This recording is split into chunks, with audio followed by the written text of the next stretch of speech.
Newborn বেবিদের প্রোডাক্টগুলো reasonable প্রাইসে কোথায় পেয়ে যাবেন এবং একসাথে সবগুলো প্রোডাক্ট কোথা থেকে আপনারা সহজেই কেনাকাটা করতে পারবেন সেই সব কিছুই কিন্তু আজকের ব্লগে শেয়ার করব। আসসালামু আলাইকুম, সবাইকে ওয়েলকাম করছি নতুন একটা ব্লগ দেখার জন্য।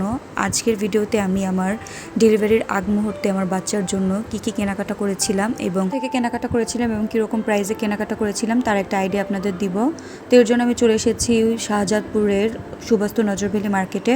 আর এখানে সেকেন্ড ফ্লোরে কিন্তু এরকম অনেক বেবি শপ রয়েছে যেখানে আপনারা একই দোকানে নিউবর্ন বেবিদের অনেক প্রোডাক্ট পেয়ে যাবেন একই সাথে। তো এখানে আমি প্রথমেই কিছু ইউরেন মেট দেখছিলাম আর এখানে কিন্তু অনেক কালেকশন ছিল, পাশাপাশি বেশ কিছু দোকান আপনারা পেয়ে যাবেন সেকেন্ড ফ্লোরেই। তো আমি এখানে লার্জ সাইজের কিছু ইউরেন মেট দেখছিলাম, এরপর মিডিয়াম সাইজ ছিল, এরপর হচ্ছে স্মল সাইজ ছিল। তো এখান থেকে মিডিয়াম সাইজটা নিয়েছিলাম এবং যেটা প্রাইস নিয়েছিল 300 টাকা, লার্জ সাইজটা ছিল 350 টাকা আর স্মল সাইজটা 250 টাকা। তো এরপর হচ্ছে আমি এখানে কিছু বালিশের সেট দেখছিলাম, তো এখানে কিছু মোজার সেটও ছিল, বিভিন্ন প্রাইজের বিভিন্ন জিনিস ছিল। তো আমি এখন আপাতত আমার যতটুকু লাগবে সেটাই কেনাকাটা করব। তো এখানে সরিষা বালিশ ছিল, তো আমার কেনা সরিষা বালিশটা নিতে ইচ্ছা করছিল না। পরবর্তীতে এই বালিশ আর কোলবালিশের সেটগুলো দেখছিলাম, এগুলো 500 টাকা করে চাচ্ছিল, তবে এগুলো ফাইবারের ছিল বলে আমি নেইনি। আমি শিমুল তোলারগুলো নিতে চাচ্ছিলাম, যার কারণে সেগুলো নেইনি। তো এরপর এখানে ফিডারের কালেকশন ছিল, এরপর বাচ্চাদের কিছু কসমেটিক্স আইটেমও ছিল। তা আমি টুকটাক কিছু কেনাকাটা এখান থেকে করেছি, সেগুলো আপনাদের সাথে শেয়ার করছি।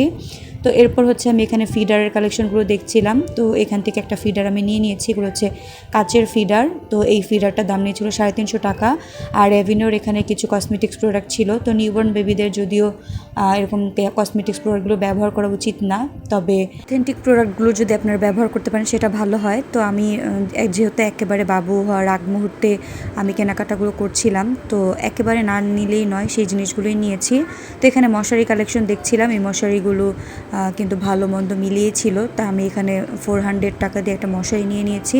এরপর এখানে ওয়েট ওয়াইপস দেখছিলাম, তো এগুলো আমার কাছে খুব একটা ভালো মনে হয়নি। পরবর্তীতে আমি নিউ কেয়ারটা নিয়েছি আর এই ক্যাপ টাওয়ালটা নিয়েছিলাম। এই ক্যাপ টাওয়ালটা আমার কাছ থেকে নিয়েছিল 300 টাকা করে, আর এটা কিন্তু খুবই ভালো ম্যাটেরিয়ালের ছিল, একেবারে গেঞ্জি কটনের যে কাপড়গুলো সেগুলো ছিল। এরপর হচ্ছে এখান থেকে আমি কিছু নিমা কালেকশন দেখছিলাম, আর সেগুলো থেকে কিছু সুতি নিমা নিয়েছি। প্রত্যেকটা নিমা কিন্তু 60 টাকা করে নিয়েছিল। আর আমি একদম আমার ডেলিভারির একদিন আগেই কেনাকাটা করতে এসেছিলাম, তাই হাতে খুব একটা সময় ছিল না, তো খুব অল্প করে কেনাকাটা করতে পেরেছি সময়ের অভাবে। যাই হোক, এরপর এখান থেকে আমি একটা জনসনসের ক্রিম নিয়েছিলাম।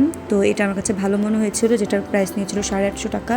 তো যাই হোক, ঘোরাফেরা করে দু একটা জিনিস কেনাকাটা করে এরপর আমি নিচে চলে এসেছি, আর এখানে এসে সুইট কর্ন খাচ্ছিলাম, যেটা একেবারেই ভালো লাগেনি। আর এটা কিন্তু একদম নিচতলাতেই ছিল। সুবাস্তু মার্কেটে কিন্তু আপনারা বাচ্চাদের আইটেম থেকে বড়দের আইটেম সব কিছুই পেয়ে যাবেন, বিশেষ করে যারা নিউবর্ন বেবির জন্য কেনাকাটা করতে চাচ্ছেন।